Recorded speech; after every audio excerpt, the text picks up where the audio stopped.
Salam damai sejahtera. Kita ketemu kembali pagi ini dalam Morning Devotion. Selamat pagi saudara-saudara, apa kabar? Pembacaan kita pada hari ini terdapat dari Injil Matius pasal yang ke-17 ayat 1 sampai 9. Demikian firman Tuhan. 6 hari kemudian Yesus membawa Petrus, Yakobus dan Yohanes saudaranya, dan bersama-sama dengan mereka ia naik ke sebuah gunung yang tinggi. Di situ mereka sendiri saja. Lalu Yesus berubah rupa di depan mata mereka. Wajahnya bercahaya seperti matahari dan pakaiannya menjadi putih bersinar seperti terang. Maka nampak kepada mereka Musa dan Elia sedang berbicara dengan dia. Kata Petrus kepada Yesus, Tuhan, betapa bahagianya kami berada di tempat ini. Jika engkau mau, biarlah kudirikan di sini 3 kemah. 1 untuk engkau, 1 untuk Musa, dan 1 untuk Elia. Dan tiba-tiba sedang ia berkata-kata, turunlah awan yang terang menaungi mereka, dan dari dalam awan itu terdengar suara yang berkata, inilah anak yang kukasihi, kepadanya lah aku berkenan, dengarkanlah dia. Mendengar itu tersungkurlah murid-muridnya dan mereka sangat ketakutan. Lalu Yesus datang kepada mereka dan menyentuh mereka sambil berkata, berdirilah, jangan takut. Dan ketika mereka mengangkat kepala, mereka tidak melihat seorang pun kecuali Yesus seorang diri. Pada waktu mereka turun dari gunung itu, Yesus berpesan kepada mereka, jangan kamu ceritakan penglihatan itu kepada seorang pun sebelum anak manusia dibangkitkan dari antara orang mati. Saudaraku, pembacaan kita pada pagi hari ini merupakan catatan kronologis dari narasi Matius setelah 6 hari berlalu dari peristiwa paling dramatis dari pengakuan Petrus bahwa Yesus adalah Mesias, anak Allah yang hidup. Amen. Dan juga saudara, kesalahpahaman Petrus tentang identitas, karakter dan juga pelayanan Yesus sebagai Mesias yang menderita. Sekarang 6 hari telah berlalu. Yesus membawa Petrus, Yakobus dan Yohanes untuk naik ke atas gunung. Mereka hanya di situ sendirian. Lalu Yesus berubah rupa, wajahnya bercahaya seperti matahari dan pakaiannya menjadi putih bersinar seperti terang. Juga nampak Musa dan Elia sedang berbicara dengan dia. Narasi Matius ingin menyatakan sesuatu yang sangat penting, yaitu bahwa perubahan paling besar dalam sejarah hidup manusia yang memiliki perjanjian dengan Tuhan sedang berlangsung, di mana Tuhan Yesus membawa perubahan yang sangat berarti, yaitu pemerintahan Allah kembali pada umatnya. Amin. Nah, di sini kelihatan sekali narasinya berhubungan dengan perubahan yang sedang Tuhan Yesus bawa. Mengapa? Karena kata transfigurasi atau berubah rupa itu berasal dari bahasa Yunani metamorfo. Dan kata itu kita mendapatkan metamorfosa. Sebuah perubahan secara total. Perubahan bentuk secara total. Nah, di sini kalau saudara perhatikan kata metamorfo ini hanya muncul 4 kali di perjanjian baru. 2 kali di dalam Injil dan 2 kali dalam surat Rasul Paulus. Ya, di Injil ada di Injil Matius 17 ayat 2. Kemudian Markus pasal 9 dalam account yang sama tentang Yesus berubah rupa. Tapi di dalam surat Paulus adalah di Roma 12 ayat yang kedua. Perubahan, transformasi berpikir. Kemudian yang berikut ada di dalam 2 Korintus pasal yang ketiga ayat yang ke-18. Kita diubah dalam kemuliaan yang semakin besar. Nah, di sini kita kemudian dapat melihat bahwa Matius mau mengatakan bahwa, hey, sejak pengakuan Petrus ada perubahan yang sedang terjadi dan dia ingin membuat sebuah narasi yang tepat untuk menggambarkan perubahan itu. Bagaimana caranya?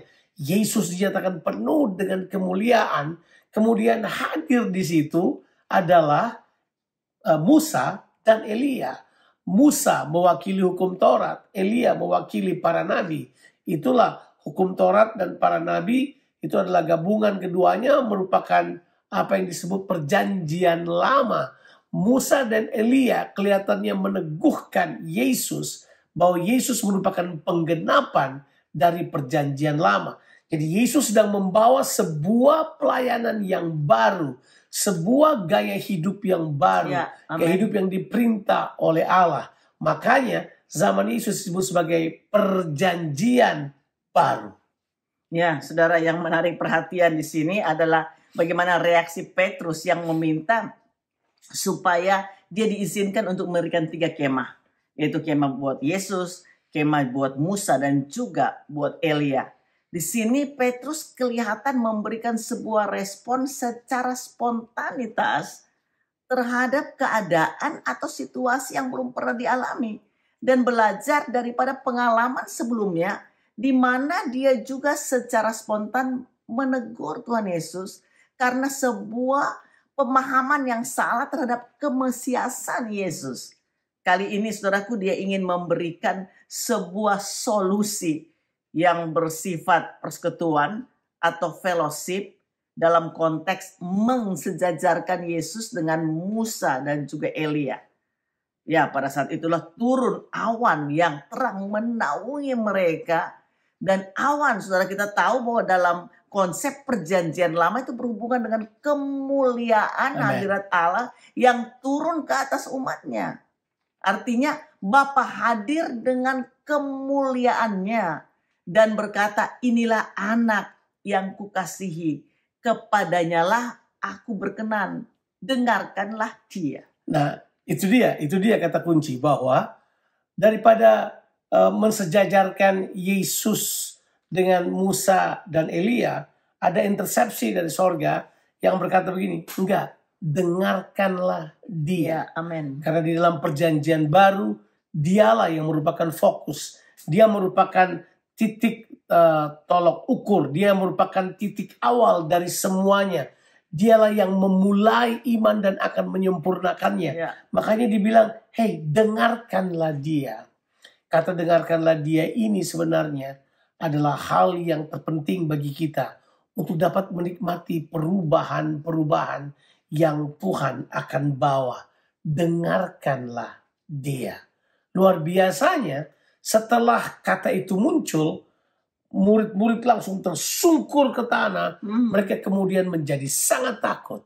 Tapi kemudian setelah itu, Yesus menjamah mereka. Yesus menyentuh mereka. Kemudian berkata kepada mereka, berdirilah, jangan takut. Amin. Di sini sepertinya dari kata-kata Bapa kepada Yesus dan kemudian kata-kata Yesus kepada murid-muridnya, kita dapat menarik kesimpulan sederhana bahwa kalau kita ingin masuk dalam perubahan, dengarkanlah dia. Dengarkanlah Yesus. Yang kedua adalah berdirilah, bangkitlah, dan kemudian jangan takut.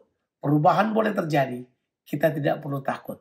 Sebab Yesuslah yang menjadi sebab utama perubahan ini terjadi. Amin. Saudara, mari masuk dalam perubahan yang Tuhan sedang bawa kita. Saya terlalu percaya bahwa kita perlu dalam kehidupan kita mendengarkan Tuhan. Saudara, kita perlu bangkit. Dan sekarang ini banyak orang mengalami ketakutan. Baru masuk Januari, saudara, ke awal Januari orang diterpa dengan begitu macam ketakutan. Tapi Tuhan katakan kepada kita sekalian, jangan takut. Saudara, mari kita berdoa. Kami berterima kasih Tuhan untuk kebaikan-Mu. Terima kasih untuk firman-Mu. Terima kasih bahwa hari ini kami mendengar sebuah berita bahwa Yesus sedang membawa perkara-perkara yang baru. Dan kami terus tahu bahwa Engkau terus membawa pembaharuan dalam kehidupan kami. Karena kemuliaan itu datangnya dari Tuhan, maka kami diubahkan dari hari ke hari. Semua orang percaya akan masuk dalam perubahan demi perubahan.